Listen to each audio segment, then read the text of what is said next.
Welcome to Marvelicious Toys. We bring you news and reviews of Marvel toys, statues, and more.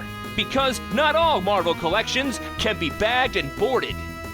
They're not just toys, they're Marvelicious. So let's take a look at this Raft set that we've talked about for so long. And first of all, the box. I gotta give them some credit for box design here in that closed, it shows art of the figures inside, open, it's got some Velcro on the side, you open it up. It's got a nice inserted backdrop that shows them like in individual cells and... Yeah, and that Velcro is kind of neat. It's double-sided, so if you're going to keep them in the package, you can take that flap, open it up, and reverse the two side flaps and stick them to the side, so now you have it open with the artwork above it. So if you wanted to put that on a shelf, it almost doubles the size of the box, but it makes a cool display. Oh, I see what you're saying. Yeah, that is kind of cool. I wondered why there was Velcro on the outside. I'm like, did somebody screw up at the Velcro factory? You kind of got to bow it, though. You bow it a little at the top to make that work. They're not lined up perfectly. Yeah, you have to almost pull it backwards a little bit to get it to hit. Now, that is actually pretty cool. And this is one of the sets that I think would look good boxed. I'm not a boxed collector.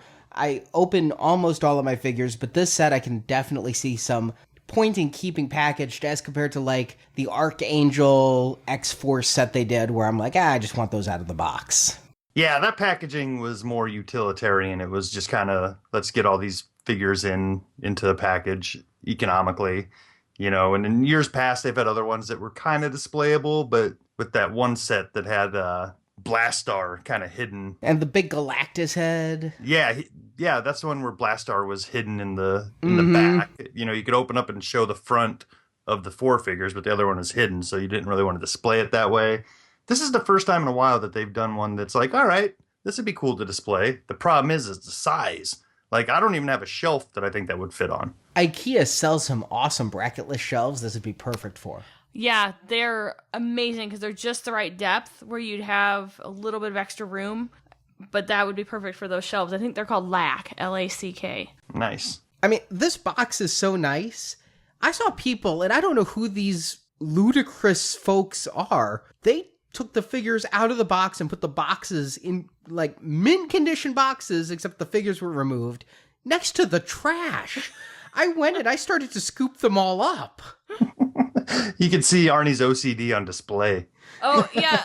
Just the fact that he was crushed, that people were just throwing away perfectly good boxes. I was even more crushed when Marjorie said no, and I couldn't have the free boxes. What were you going to do with them? Well, I was going to fold them down and ship them home. And then what? I hadn't gotten there. It's like the Underpants Gnomes. Ship boxes home, question mark, profit.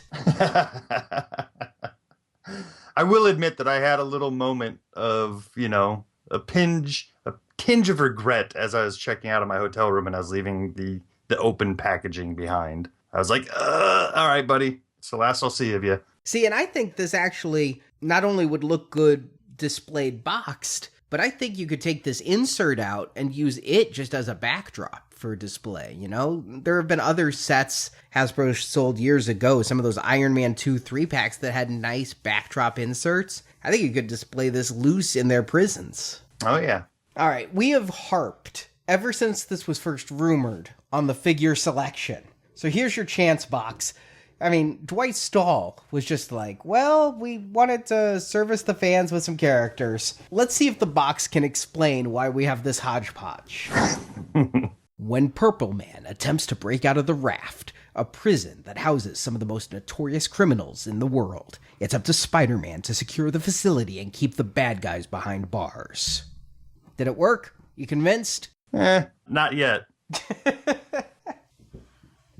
Well, let's go through these figures. They are given an order. There's mug shots for all of them on the back, all the criminals.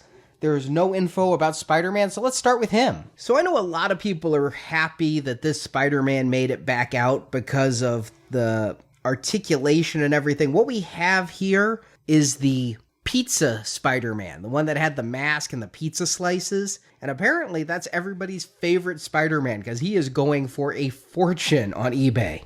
That's crazy. I still see that one sitting around at some Targets here and there. I didn't realize that he was such a hard-to-find Spider-Man. He was sitting around here for a long time, and now that I know he's like this awesome everybody wants him figure, I tried to help people out, and I couldn't find him. But he's going for about 45 to 50 on eBay for this Pizza Spider-Man. And so people were happy this was a chance to get that sculpt, but slightly repainted. He's a bit darker in blue and darker in red, and you don't have the pizza slices, all the extra hands, or the mouth showing head. Yeah, and I think it is a slightly different head altogether. I think this is, more of a comic booky, larger eye Spider-Man than the Pizza Spider-Man's full masked version. But yeah, this is, like you said, just a repaint of that figure, and if what people were after was, in fact, the Spider-Man, this is, one way to go about getting that back out there. But I get the feeling people are after that pizza slice. It's a good Spider-Man, though. I mean, I think I remember liking the Spider-Man the first time around, and the paint apps are very sharp on this one. I can't see too many places where the blue plastic is showing through the red paint. Yeah, no, I mean, it's well done. We've talked about it in the past. I'm not a huge fan of this shoulder articulation with the double hinged. It just always kind of looks weird and in certain poses, but it's hidden well enough with these spiderweb paint apps, so I'm not going to complain too much about it. I like the super articulation of Spider-Man, because if there's one figure that should get it, it's him. My only complaint is because of the web shooting pose they always put his hands in. It looks like he's always going to a rock concert. Now, the bummer is he comes with no accessories, but remember those spaghetti webs we reviewed a long time ago? Oh, yeah. Yeah, digging some of those out makes him, really kind of fun to play with the big wiry webs that you can put coming out of his shooting hand or just wrap around one of his wrists. Yeah, that would be kind of neat. Some sort of accessory. This pack, as we go through it, I think we'll start to realize is really shy on accessories. Okay, but with Spider-Man out of the way, and I usually am one to say, or actually Justin is, but I've joined his chorus, do we need another Spider-Man? But people wanted this one, so I'm good with it. Well, also kind of needed a good guy to balance out this raft of baddies. Did you? I mean, this is a Comic-Con exclusive. It's not trying to appeal to the retail market. It's just trying to appeal to collectors.